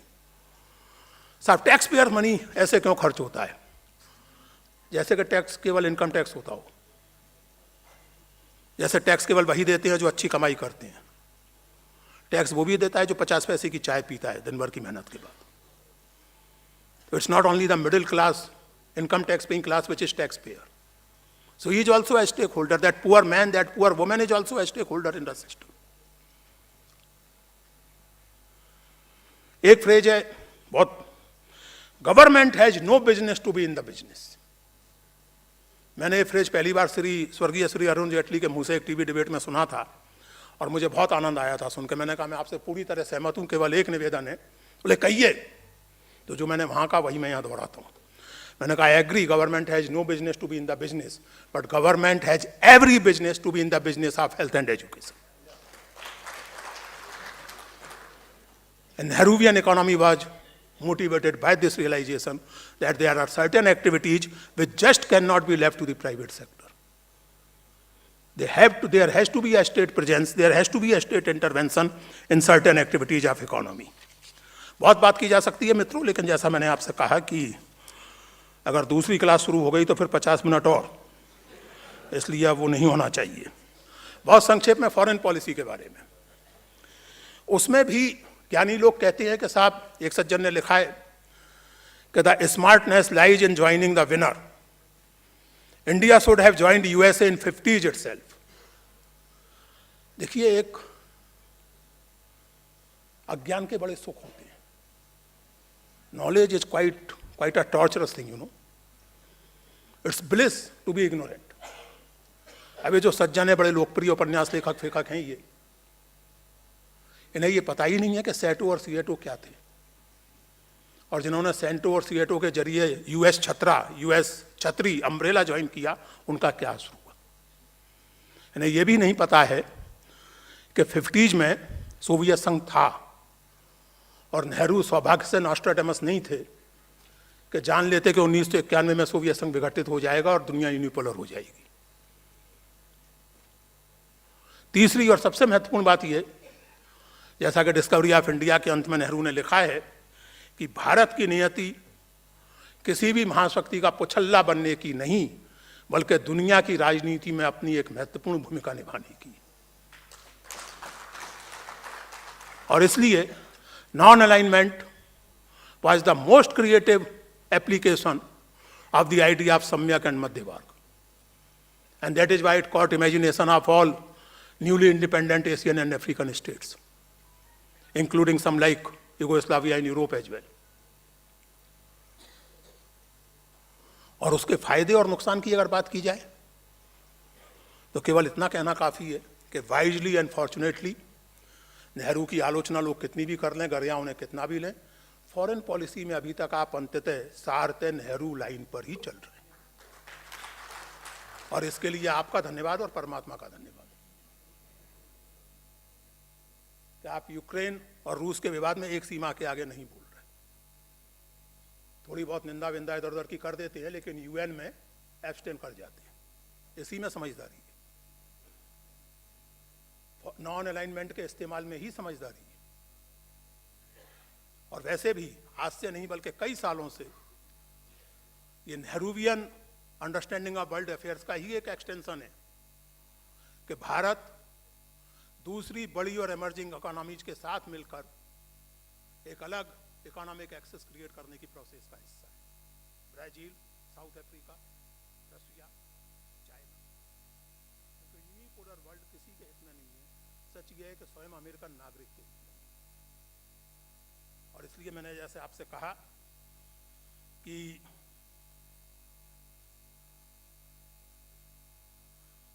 सौभाग्य से और बुद्धिमत्ता के कारण, और ये बुद्धिमत्ता बनी रहे, मैं यही प्रार्थना करता हूं परमात्मा से, फॉरेन पॉलिसी में अभी तक आप एसेंशियली नेहरू लाइन को ही फॉलो कर रहे हैं। In other words, Indian approach line को ही फॉलो कर रहे हैं। मेरे एक मित्र ने आते आते मुझे संदेश भेजा कि आपको चीन और कश्मीर को लेकर नेहरू की जो निंदा की जाती है उस पर ज़रूर कहना चाहिए। मैंने अपनी पुस्तक में बहुत विस्तार से लिखा है, और वैसे भी इस पर सौभाग्य से इस समय कांग्रेस के लोगों के अलावा भी बहुत सारे लोग जो फॉर्मली कांग्रेसी नहीं है, जैसे कि मैं कांग्रेस का सदस्य नहीं हूँ, नेहरू का प्रशंसक हूँ, कांग्रेस का सदस्य नहीं हूँ। तो ऐसे बहुत सारे लोग चीन और कश्मीर के सवाल पर जो वास्तविकता है वो जनता के सामने रखने की कोशिश कर रहे हैं। बहुत सारे मित्र हैं हमारे, आशुतोष बैठे हैं, प्रशांत टंडन बैठे हैं, मीडिया के ऐसे बहुत से लोग हैं, विनोद जी बैठे हैं, जो इस तरह का काम कर रहे हैं और ये बातें लोगों के सामने आ रही हैं। लेकिन चूंकि मुझे कहा गया, और ख़ास करके वो जो एक लेख लिखा गया पिछले दिनों माननीय कानून राज्य मंत्री द्वारा, मेरा केवल इतना निवेदन है कि जो जुलाई में भेजा गया था महाराजा हरि सिंह द्वारा, वो विलय का प्रस्ताव नहीं था, वो स्टैंड स्टिल का प्रस्ताव था। और स्टैंड स्टिल का प्रस्ताव उन्होंने भारत को भी भेजा था और पाकिस्तान ने उसे तुरंत स्वीकार कर लिया था। भारत ने नहीं किया, और बहुत अच्छा किया कि नहीं किया। आप कल्पना कीजिए कि स्टैंड स्टिल का प्रस्ताव भारत ने स्वीकार कर लिया होता, कल्पना कीजिए जुलाई में। फिर अक्टूबर में जो हुआ तथाकथित कबायली हमला, जो वास्तव में पाकिस्तानी हमला था, वो कश्मीर पर होता, और उस समय भारत अगर हस्तक्षेप करता तो अंतर्राष्ट्रीय कानून में स्थिति ये बनती कि दो देशों के बीच का, यानी कश्मीर और पाकिस्तान के बीच का झगड़ा है, भारत बीच में हस्तक्षेप क्यों कर रहा है, भारत की लोकस स्टैंडाई क्या है। मैं आशा करता हूं कि कानून राज्य मंत्री जी को अंतर्राष्ट्रीय कानून का इतना ज्ञान तो होना चाहिए। नेहरू को ट्रोल करने के चक्कर में स्टैंड स्टिल और विलय पत्र का अंतर आप भुला दें, ये कोई अच्छी बात नहीं है। दूसरी बात ये कि नेहरू की कश्मीर पॉलिसी नेहरू की पॉलिसी नहीं थी, वो नेहरू गवर्नमेंट की पॉलिसी थी। और उस कैबिनेट में जो मंत्री थे उनकी हैसियत प्रधानमंत्री के सामने वैसी नहीं थी जैसे आजकल के मंत्रियों की है। उसमें सरदार वल्लभ भाई पटेल मंत्री थे, उसमें डॉक्टर भीमराव अंबेडकर मंत्री थे, उसमें आदरणीय स्वयं श्री श्यामा प्रसाद मुखर्जी मंत्री थे। किसी ने इस्तीफा नहीं दिया। ये डेमोक्रेटिक प्रोसेस की एस्टेब्लिश्ड चीज है, जानते हैं लोग कि अगर प्रधानमंत्री के किसी फैसले से आप बहुत असंतुष्ट हो तो आप इस्तीफा दे देते हैं। 1969 में बैंकों का राष्ट्रीयकरण प्रधानमंत्री ने किया, तत्कालीन उप प्रधानमंत्री और वित्त मंत्री श्री मोरारजी देसाई ने इस्तीफा दे दिया। सन 2002 में मोरारजी देसाई के कैबिनेट से अटल बिहारी वाजपेयी के कैबिनेट से रामविलास पासवान ने इस्तीफा दे दिया। क्यों दे दिया वो आप लोग जानते हैं, मुझे बताने की जरूरत नहीं है, लेकिन दे दिया। तो मुखर्जी भी दे देते इस्तीफा अगर इतनी खराब थी वो नीति तो। श्यामा प्रसाद पटेल को और अंबेडकर को तो देने की जरूरत नहीं थी, क्योंकि उनके हिसाब से वो नीति उतनी खराब नहीं थी। बल्कि धारा 370 तो संविधान में पटेल ने पायलट की थी, नेहरू तो उस दिन देश में थे ही नहीं। और पटेल एनश्योर्ड के इस पर ज्यादा बहस मुबाहिसा ना हो, चुपचाप पास हो जाए। धारा 35 से हरि सिंह के खुद के आग्रह पर लाई गई थी। इन चीजों की, बुनियादी चीजों की, देखिए मेरा हमेशा ये कहना है, मैं ये मानता हूं पर्सनली कि कोई आलोचना के परे नहीं है। मैं उस भक्ति परंपरा का विद्यार्थी हूं जिसमें राम के भक्त राम की और कृष्ण के भक्त कृष्ण की आलोचना करने से नहीं चूकते। हम तो भगवान की आलोचना करने से नहीं चूकते, तो नेहरू या किसी भी अन्य नेता की आलोचना करने से क्यों चूकेंगे? और नेहरू और उनके मेरे जैसे एडमायरर्स इतने कॉन्फिडेंट हैं कि आलोचना को बहुत सहज रूप से ग्रहण कर सकते हैं, जहाँ सही होगी उसे मान सकते हैं और जहाँ हमें गलत लगे हम उस पर डिबेट कर सकते हैं। लेकिन आलोचना के लिए डिस्टॉर्शंस मत कीजिए, हिस्टोरियन रहिए, डिस्टोरियन मत बनिए। आलोचना को गाली गलौज के स्तर पर मत लाइए, उससे नेहरू का कुछ नहीं बिगड़ेगा, केवल आपके संस्कार दिखेंगे। वो मशहूर किस्सा है कि गांधी जी जा रहे थे जहाज में, तो किसी ने, अंग्रेज ने उनको 150 गालियां कागजों पर लिख के दे दी और एक आलपिन लगा के। तो गांधी जी ने वो कागज ले लिए और रख लिए अपने खीसे में। अगले दिन उस अंग्रेज ने पूछा, did you see what I have given you? तो गांधी ने कहा, देखा और मेरे काम की जो चीज थी वो मैंने रख ली। बोले क्या रखा? बोले ये आलपिन रख ली मैंने, बाकी वो गालियां लिखा हुआ कागज फेंक दिया फाड़ के, आलपिन काम की थी रख ली। तो गालियां देने से मेरा या नेहरू का या इसका उसका किसी का कुछ नहीं बिगड़ता, गाली देने वाले का संस्कार मालूम पड़ता है। तो डिबेट जरूर करें, और डिबेट में कोई दिक्कत नहीं है, लेकिन नेहरू की नीतियों का मूल्यांकन आप इस आधार पर करें कि वो नेशनल इंटरेस्ट में थी या नहीं, उस आम आदमी, उस उत्पीड़ित जनता के हित में थी या नहीं जिसको नेहरू भारत माता कहते थे। मेरी किताब हुई भारत माता का शीर्षक डिस्कवरी ऑफ इंडिया के एक सब चैप्टर से ही लिया गया है। उसका सब चैप्टर का शीर्षक है हुई भारत माता। और नेहरू उसमें याद करते हैं कि जब भारत माता की जय का नारा लगता है कांग्रेस के जलसों में, तो मैं लोगों से पूछता हूं कि क्या है भारत माता जिसकी आप जय का नारा लगाती है? तो तरह तरह की बातें लोग करते हैं, और तब मैं उनसे कहता हूं कि हाँ, ये सारा भौगोलिक विस्तार, ये सारी नदियां, ये सारे पहाड़, ये सब भारत माता हैं, लेकिन सबसे ऊपर भारत माता हैं आप हिंदुस्तान के लोग। और भारत माता की जय का मतलब है हिंदुस्तान के सबसे उत्पीड़ित, सबसे दलित, सबसे गरीब आदमी की जय। नेहरू ने भारत माता की जय के नारे को एक डीप डेमोक्रेटिक और डायनेमिक कंटेंट दिया। कम से कम इसके लिए मैं उनका बहुत गहरे में आभारी हूं।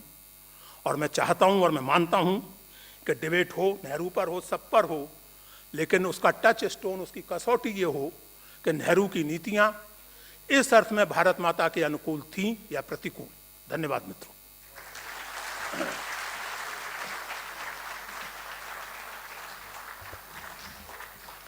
Thank you, Purushottam Agarwal ji, for your inspiring speech. Now, our Honorable Congress President always stood for Nehruvian economic policies, even in inside party forums also, when deliberations happened. We know that Khargeji's view is very strong on economical policies and foreign policies like everything. That is why our president is very keen on having this type of seminar with proudly I am requesting Honorable Congress President for his address.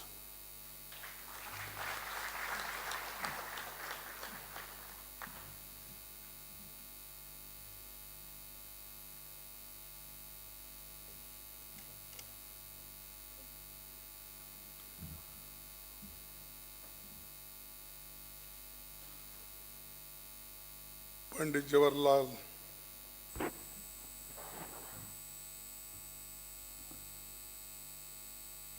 Jawaharlal Nehru ji की 133वीं जयंती का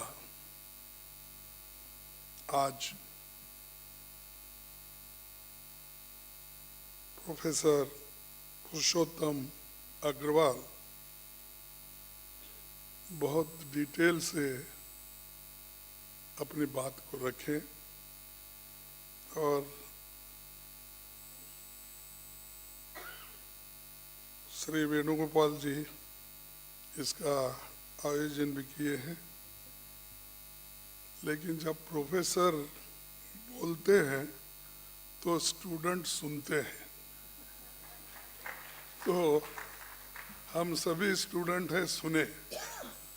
फिर अब student भी कुछ बात करना चाहता है कि उनके भी कुछ सवाल है, लेकिन जो बात आपने हमारे सामने रखी है, बहुत से चीज़ें तो यहाँ पर बहुत से विद्वान बैठे हैं, वो जानते भी हैं, लेकिन उसका रिलेवेंस क्या है आज के दिन और किस तरीके से हम लोगों को चलना चाहिए, देश को बचाना चाहिए, बहुत डीपली आप स्टडी करके हमारे सामने रखे।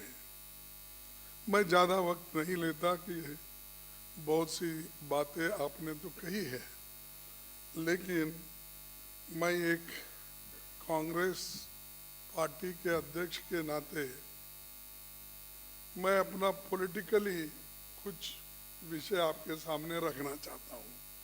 आपने एक प्रोफेसर के नाते जो कुछ सिलेबस था ठीक ढंग से आपने रखा, लेकिन मैं एक विद्यार्थी के नाते अपने जो विचार है वो भी आपके सामने थोड़े मिनट में रखूंगा और मैं मेरे भाषण को समाप्त करूंगा।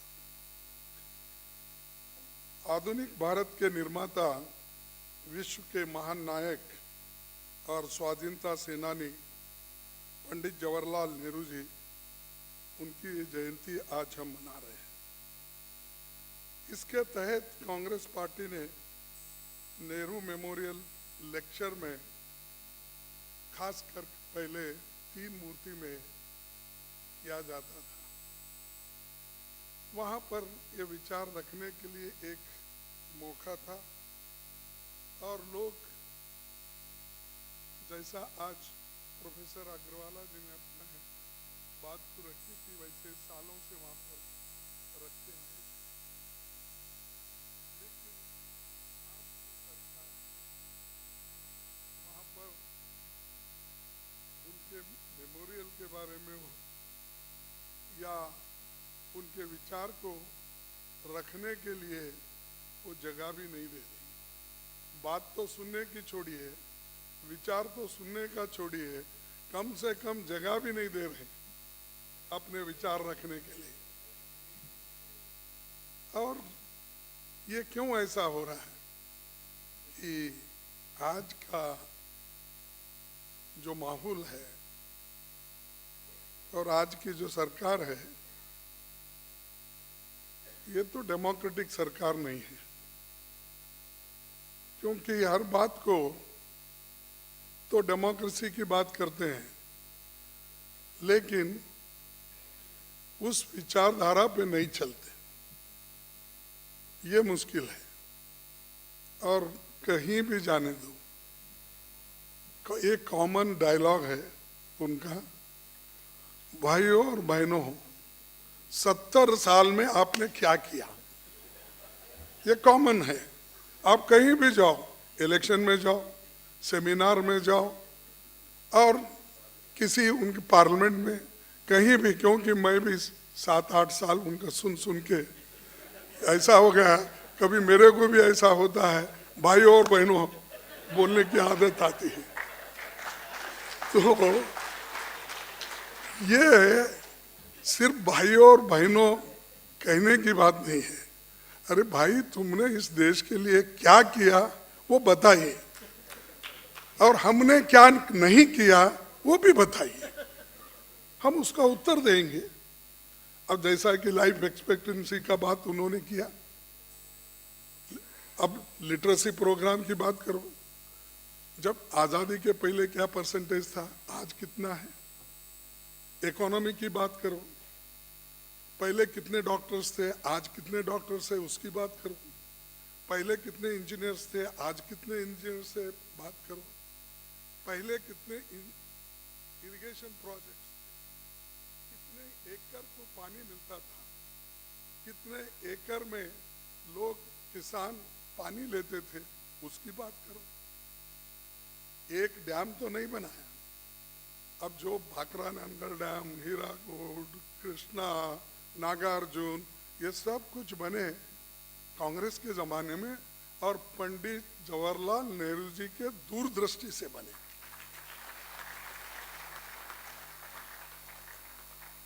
फिर भी आप कहते हो 70 साल में क्या किए? अरे ये तो किया हमने। ये करने के बाद ही आपके पेट को खाना भी मिला, आपके बच्चों को दूध भी मिला और आपके खेत को पानी भी मिला। यही तो हमारा काम है। आपका काम क्या है? Divide and rule, बांटो।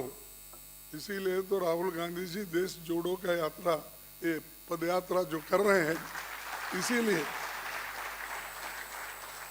वो देश तोड़ रहे हैं, हम देश को जोड़ रहे हैं, इसीलिए हम पैदल चल रहे हैं।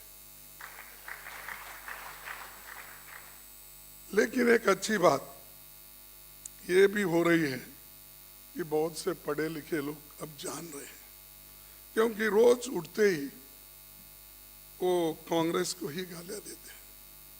और वो कहीं हैदराबाद में खास करके जब परसों गए थे तो उन्होंने कहा कि मेरे विरोधी पार्टी के नेता लोग, विरोधियों ने इतने ढेर से गालियां देते हैं, कम से कम रोजाना 4 किलो।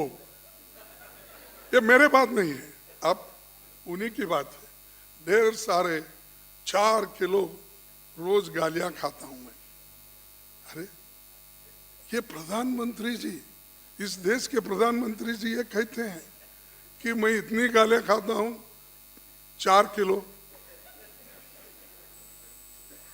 तो ये नहीं, लेकिन आप जो लोगों में एक भ्रम पैदा कर रहे हो या लोगों को जो दिशा भूल कर रहे हो, उसके बारे में आज लोग जागृत हो गए हैं और लोग खोज रहे हैं, मालूमात कर ले रहे हैं, भाई क्या सच है, कुछ नहीं हुआ क्या हुआ है, डेमोक्रेसी अभी आई, पहले नहीं थी क्या?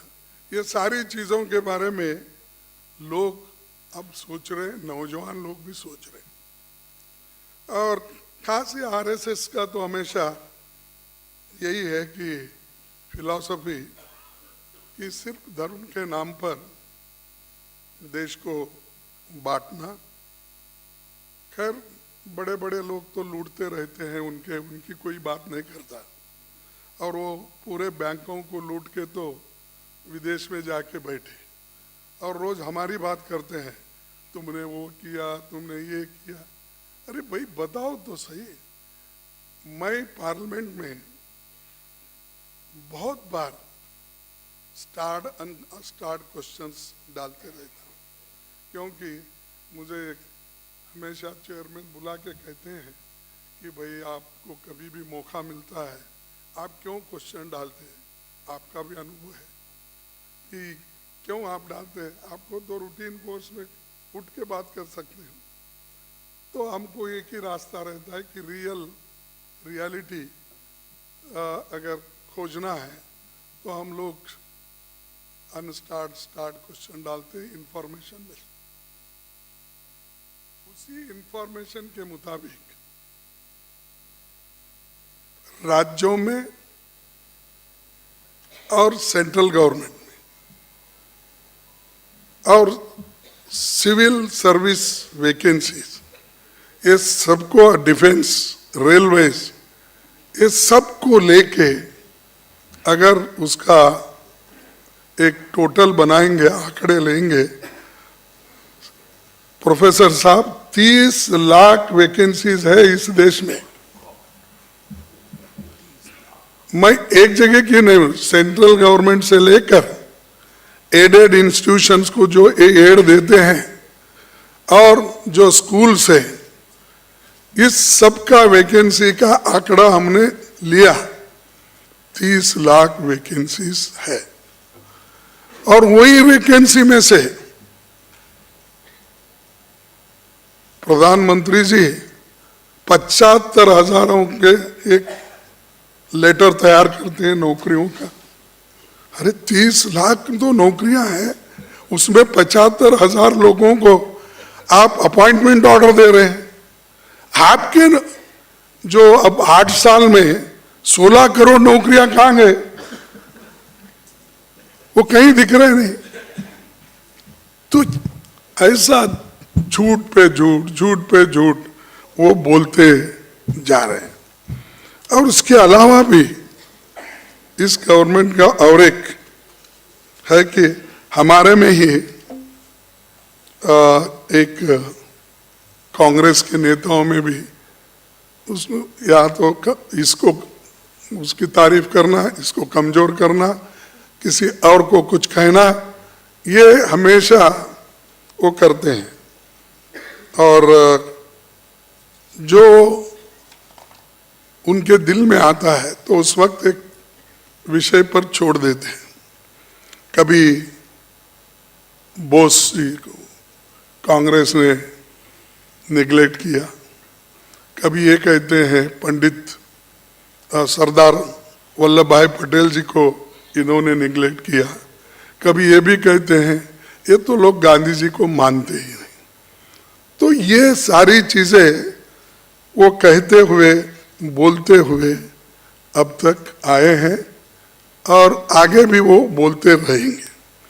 लेकिन चंद चीजें जो हमारे पास है, रिकॉर्ड्स में है, और जो बहुत से हमारे लेखक, जर्नलिस्ट इन्होंने जो लिखा है उसमें ये उन्होंने स्पष्ट रूप से ये कहा है कि भाई सुभाष चंद्र बोस जी का नेहरू जी का गहरा संबंध था।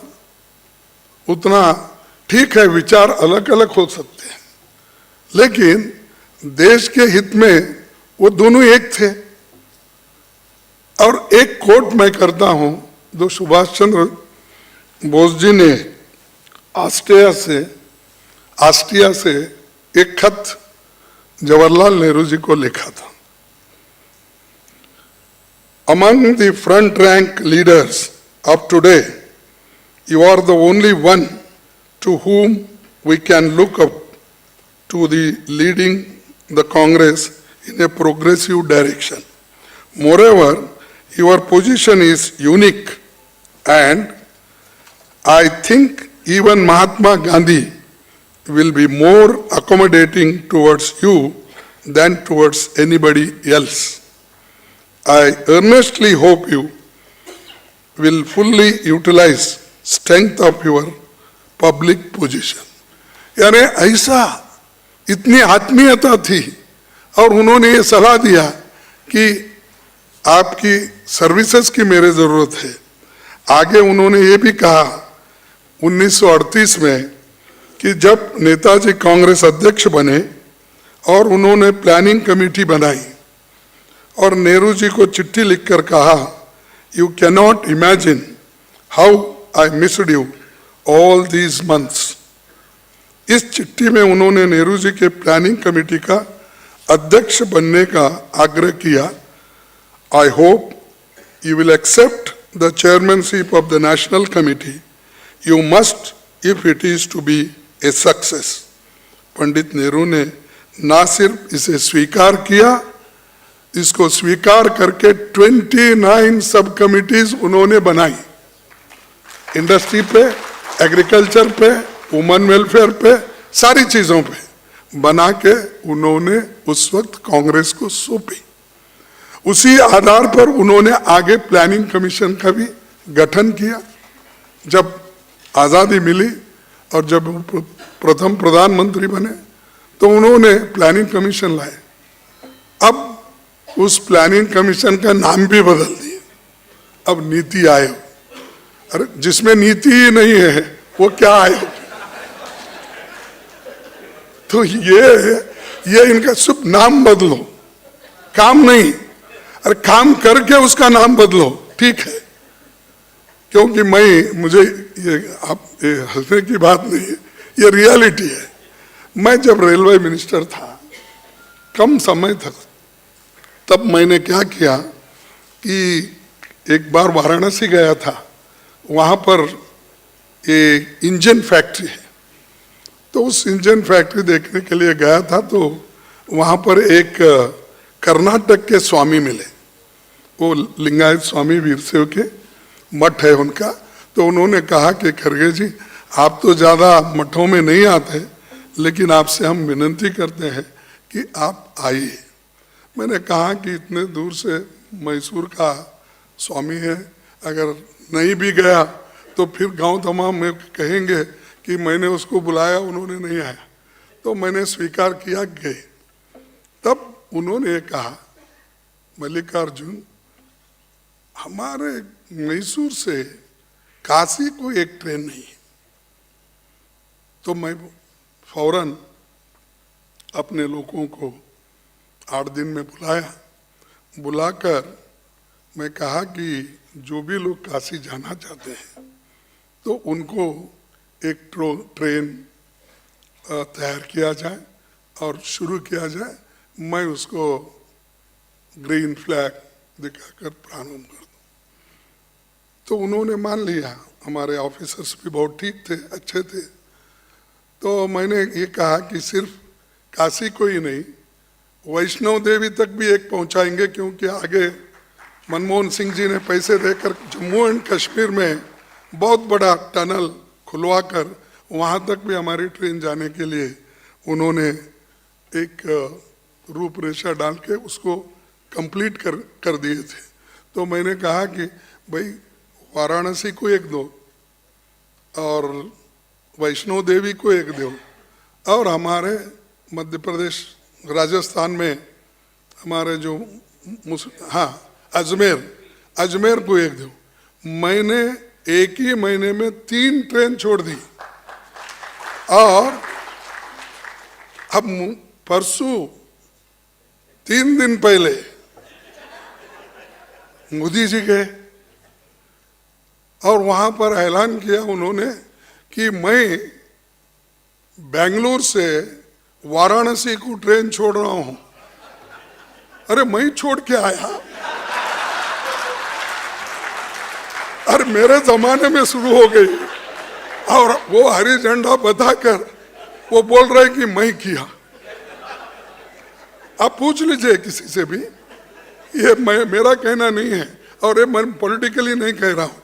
मैं करके लोगों को कहा, देखो मैं वाराणसी, हमारे वीरशैव लिंगायत बहुत जाते हैं वहाँ पर, और दूसरे भी लोग जाते हैं, क्योंकि काशी एक बार जाना, ऐसे हमारे पास बहुत कहावत है कि जिसके कण्ಣಿದ್ದವನು काशी ನೋಡಬೇಕು, ಕಾಲಿದ್ದವನು रामेश्वर ನೋಡಬೇಕು, ऐसा कुछ हमारे कहावत है कन्नड़ी में। जिसके आंख है वो काशी और जिसके पैर है वो रामेश्वर तक जाना, ऐसा एक वहाँ पर। मैं बोला कि भाई आपके काशी को भी दिया, आपके वैष्णो देवी को भी दिया और आपके अजमेर को भी दिया। सब लोग अपने अपने धर्मस्थल पे जाओ, माथा टेको और जो अपने को मन्नत मांगना है तो मांग लीजिए। तब अब लेकिन कल मैं पेपर में पढ़ के हैरान हो गया, मेरी इंजन किधर गायब हो गई, मेरा ट्रेन किधर गया। तो बड़ा मुझे अजीब लगा, लेकिन उसमें मोदी साहब बड़े होशियार हैं। उन्होंने ये बोला कि इसको हमने फास्ट ट्रेन किया है। बुलेट नहीं बोले वो, फास्ट ट्रेन, क्योंकि बुलेट ट्रेन अभी बनने में है। तो पहले तो बोले 2 साल में बनाएंगे, तो अभी बनने में है। तो ऐसे जो है हर चीज को तोड़ मोड़ के वो करते हैं और उनका पब्लिसिटी भी बहुत है। टीवी है, प्रिंट मीडिया है, उनके लोग हैं, प्रचार करते हैं और इतने झूठ बोलते बोलते जाते हैं तो उसका कोई हिसाब ही नहीं है। अब ये डेमोक्रेसी की बात करते हैं और ये कहते हैं कि फिर हमको 70 साल में अरे भाई आज़ादी से पहले प्रोफेसर साहब 4 लाख किलोमीटर रोड था।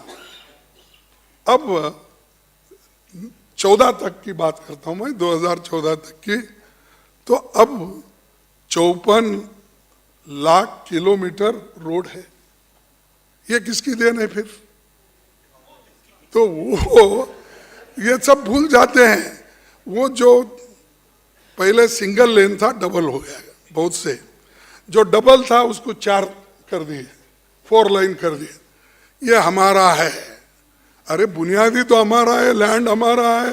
रोड सिंगल रोड थी, डबल बनाए, डबल को 4 लेन बनाए। ठीक है, इंप्रूव करना चाहिए, लेकिन कम से कम ये तो बताइए भाई ये डबल लाइन थी, हम 4 बनाए, उसको 4 लाइन बनाए, तो वो कोई बात बनती है। लेकिन हमेशा इस तरफ उनका ध्यान नहीं देता। हमको झगड़े लगाने में रहते। वल्लभ भाई पटेल जी का तो नाम लेके सदन में भी बहुत बोलते थे। अब भाई वल्लभ भाई पटेल तो कांग्रेस के थे, कांग्रेस के है, विचारधारा उनकी है, उसी विचारधारा पे चलते हैं। अगर आप वल्लभ भाई पटेल जी को अपना मानते हो, उनके उसूलों को भी अपना मानो।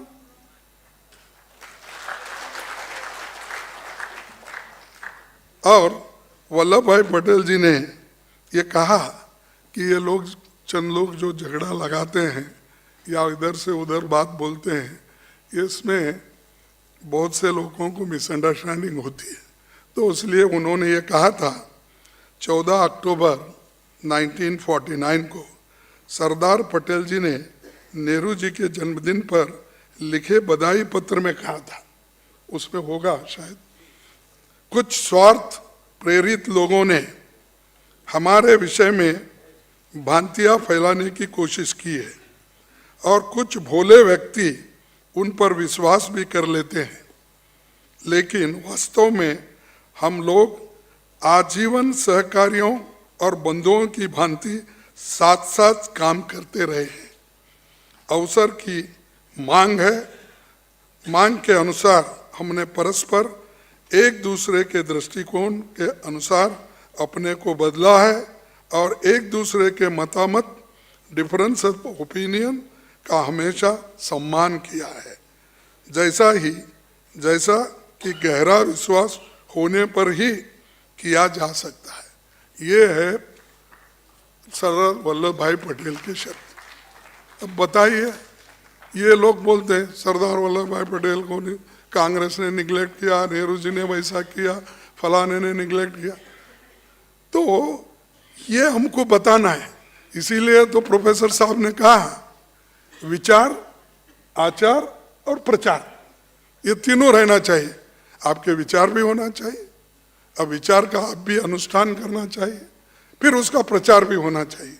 अगर प्रचार ही नहीं हुआ, पूरा डिस्कवरी ऑफ इंडिया बगल में लेके बैठेंगे या अपना भारत माता किताब भी मुझे प्रेजेंट किए, मैं ये बगल में लेके बैठूंगा, तो फिर प्रचार क्या होगा।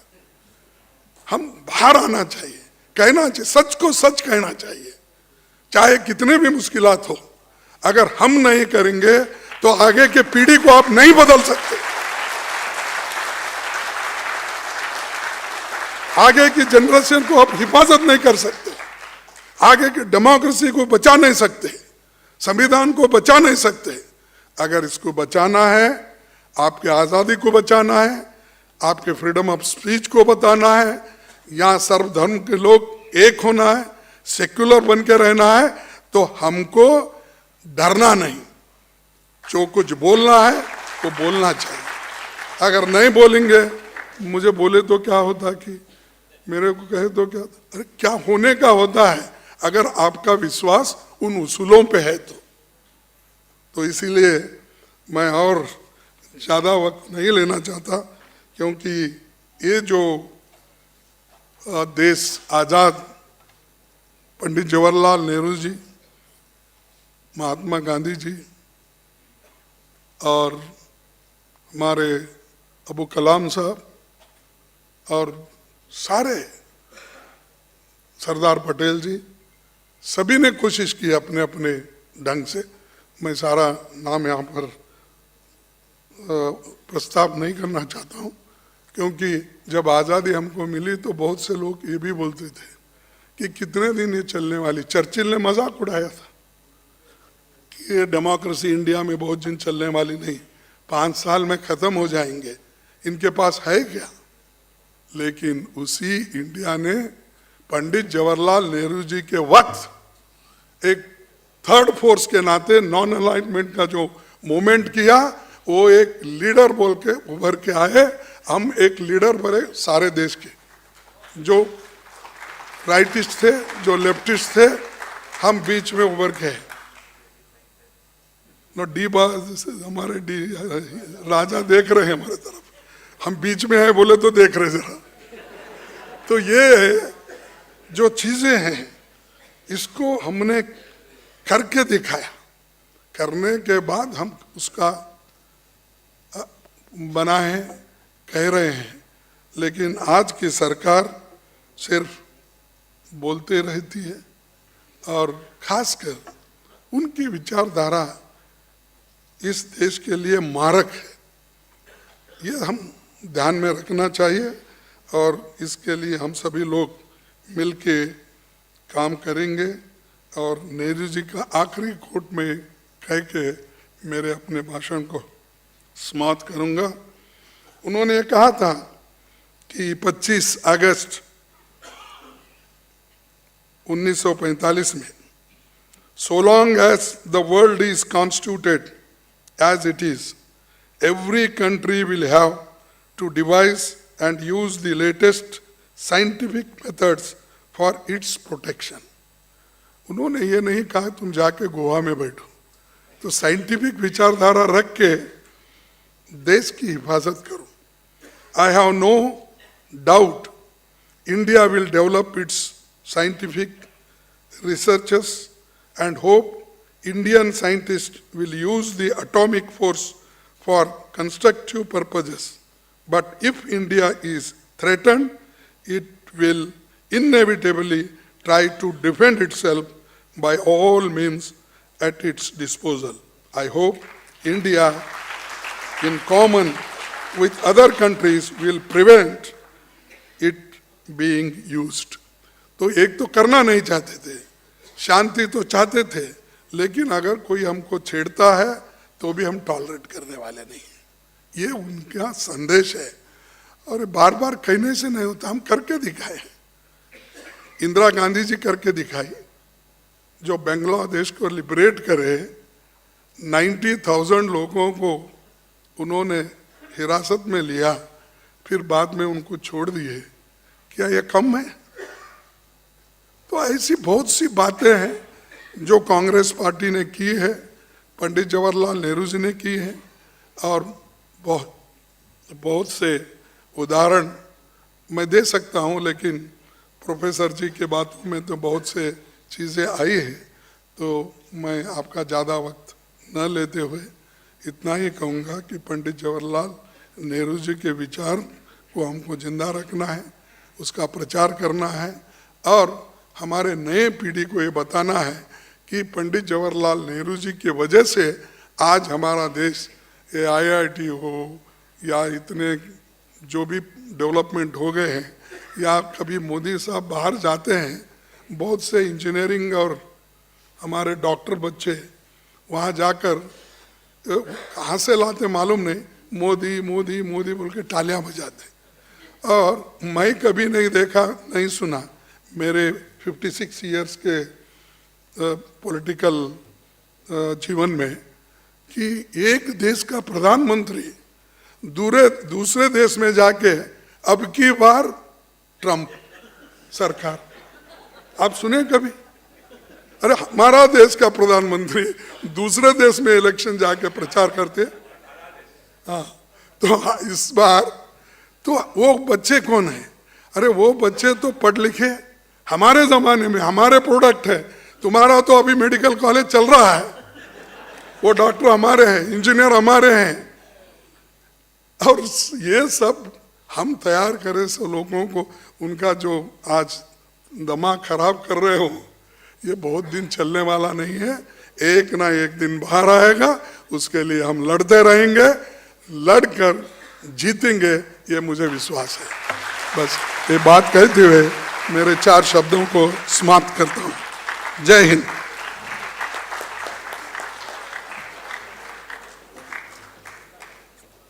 Thank you, Honorable CP, for your very much encouraging words.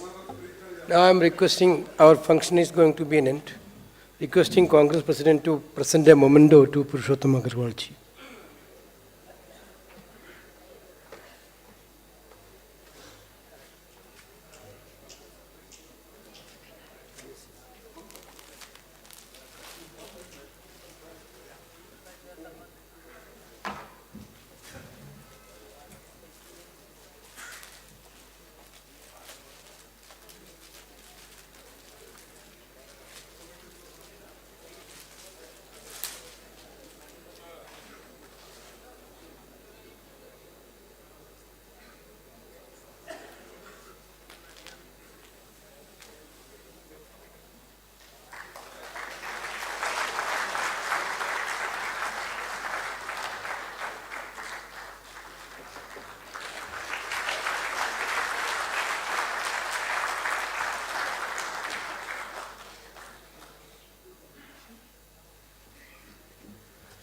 Thank you everybody for coming for this valuable meeting.